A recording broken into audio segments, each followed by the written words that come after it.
Analysis में जितना भी इंपॉर्टेंट थ्री कैंडलस्टिक पैटर्न है उसका बेसिक फॉर्मेशन डिटेल्स में समझेंगे। आप अगर टेक्निकल एनालिसिस को सीख रहे हो तो कैंडलस्टिक पैटर्न का नॉलेज आपको होना ही चाहिए। वीडियो को लास्ट तक देखते रहिए, आपको ऑल थ्री इंपॉर्टेंट कैंडलस्टिक के बारे में जानकारी मिल जाएगा। तो चलिए एक एक करके शुरू करते हैं। मॉर्निंग स्टार कैंडलस्टिक पैटर्न, इस पैटर्न का फर्स्ट कैंडल एक स्ट्रॉन्ग बेयरिश कैंडल होता है। सेकेंड कैंडल बेयरिश या बुलिश कुछ भी हो सकता है, लेकिन इसका बॉडी छोटा होता है। थर्ड कैंडल एक स्ट्रॉन्ग बुलिश कैंडल होता है। थर्ड कैंडल का क्लोज फर्स्ट कैंडल बॉडी के 50% से ऊपर होना चाहिए। और इस पैटर्न में अगर फर्स्ट एंड सेकेंड कैंडल के बीच गैप डाउन रहता है एंड सेकेंड और थर्ड कैंडल के बीच गैप अप रहता है तो ये पैटर्न एक क्लासिक मॉर्निंग स्टार पैटर्न बन जाता है। लेकिन कुछ इस तरह का फॉर्मेशन भी मॉर्निंग स्टार पैटर्न होता है। चार्ट के ऊपर ये पैटर्न कुछ सेशन डाउन ट्रेंड के बाद बने तो ही इसे मॉर्निंग स्टार पैटर्न माना जाता है। इस तरह फॉर्मेशन के बाद बुलिश रिवर्सल को इंडिकेट करता है। अभी मैं आपको और दो पैटर्न का फॉर्मेशन दिखाऊंगा जो मॉर्निंग स्टार पैटर्न का सिमिलर है। इसमें इंटरप्रिटेशन भी सेम है, सिर्फ फॉर्मेशन में थोड़ा सा डिफरेंस है। फर्स्ट मॉर्निंग डोजी स्टार, इस पैटर्न में सेकेंड कैंडल एक डोजी कैंडल होता है और ये किसी भी टाइप का डोजी हो सकता है, जैसे standard doji, high wave doji, dragonfly doji, gravestone doji. आपको अगर डोजी कैंडल के बारे में जानकारी नहीं है तो आप हमारा इस वीडियो को देख सकते हो जो आई बटन में आ रहा है।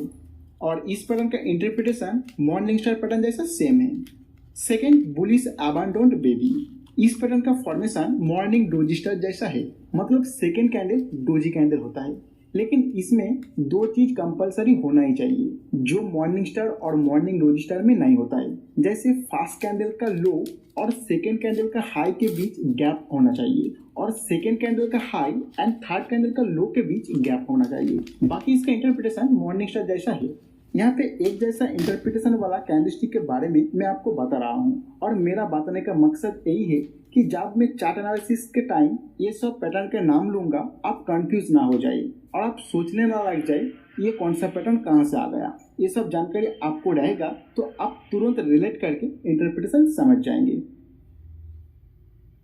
इवनिंग स्टार कैंडलस्टिक पैटर्न, इस पैटर्न का फर्स्ट कैंडल एक स्ट्रॉन्ग बुलिश कैंडल होता है। सेकेंड कैंडल बुलिश या बेयरिश कुछ भी हो सकता है, लेकिन इसका बॉडी छोटा होता है। थर्ड कैंडल एक स्ट्रॉन्ग बेयरिश कैंडल होता है। थर्ड कैंडल का क्लोज फर्स्ट कैंडल बॉडी के 50% से नीचे होना चाहिए। और इस पैटर्न में अगर फर्स्ट एंड सेकेंड कैंडल के बीच गैप अप रहता है एंड सेकेंड और थर्ड कैंडल के बीच गैप डाउन रहता है तो ये एक क्लासिक इवनिंग स्टार पैटर्न बन जाता है। लेकिन कुछ इस तरह का फॉर्मेशन होने पर भी इसे इवनिंग स्टार पैटर्न ही कहा जाता है। कुछ सेशन अप ट्रेंड के बाद अगर ये पैटर्न बने तो ही इसे इवनिंग स्टार पैटर्न माना जाता है। चार्ट के ऊपर इस तरह फॉर्मेशन के बाद बेयरिश रिवर्सल का इंडिकेशन होता है। अभी इस पैटर्न का दो सिमिलर पैटर्न देख लेते हैं।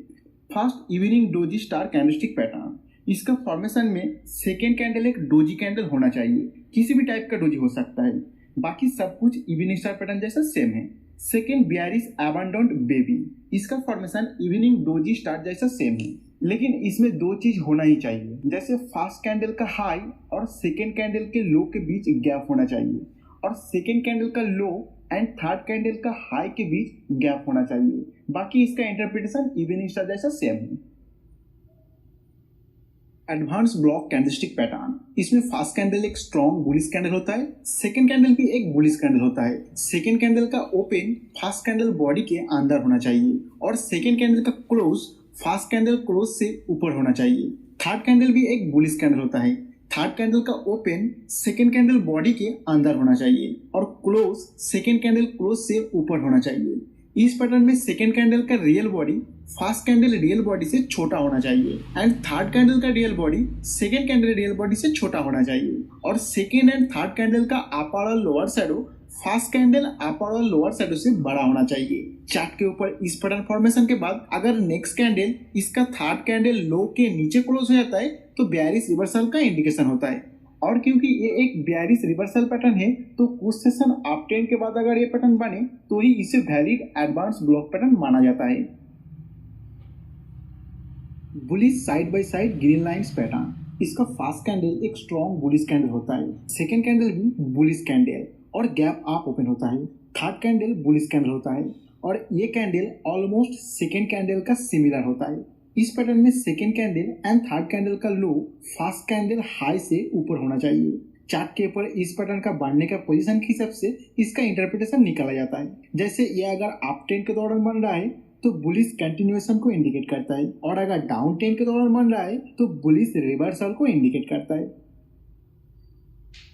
Bearish side by side green lines. इसका फर्स्ट कैंडल एक स्ट्रॉन्ग बेयरिश कैंडल होता है, second candle gap down open होता है और एक बुलिश कैंडल बनाता है, थर्ड कैंडल बुलिश होता है और इसका बॉडी ऑलमोस्ट सेकेंड कैंडल का सिमिलर होता है।